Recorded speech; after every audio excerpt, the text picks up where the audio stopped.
नीट paper फुटी प्रकरणामध्ये आरसीचे संचालक शिवराज मोटेगावकर यांना सीबीआयनं ताब्यात घेतलं आणि त्यानंतर नांदेड येथील त्यांच्या आरसीसी मोटेगावकर या शाखेसमोर पोलिसांचा बंदोबस्त जो आहे तो वाढवण्यात आला आहे। ज्ञानदानासारख्या पवित्र कार्यामध्ये ज्या पद्धतीनं शिवराज मोटेगावकर यांचं संशयित म्हणून नाव येते की त्यांनी पेपर फोडले अशा स्वरूपाच्या बातम्या येतात, त्यानंतर जे आहे ते पालक आक्रमक होण्याची शक्यता आहे आणि एकूणच नांदेड शहरामध्ये जे आहे ते आरसीसी मोटेगावकर किंवा या क्लासेस सगळ्यांच्या विरोधामध्ये आंदोलन होणार असल्याची सगळी माहिती आहे।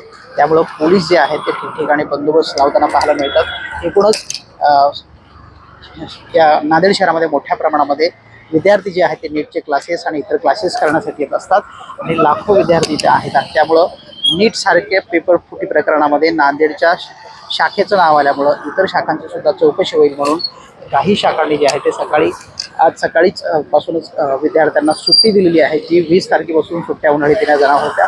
आजच अचानक सुट्ट्या दिल्या गेल्यामुळे पालक आणि विद्यार्थी सुद्धा गोंधळून गेले आहेत आणि पोलिसांचा बंदोबस्त इथं लावण्यामुळं काही अनुचित प्रकार घडू नये यासाठी पोलीस सुद्धा तैनात झाले आहेत। व्हिडिओ जर्नलिस्ट गणेशसह गजानन देशमुख, TV9 मराठी, नांदेड।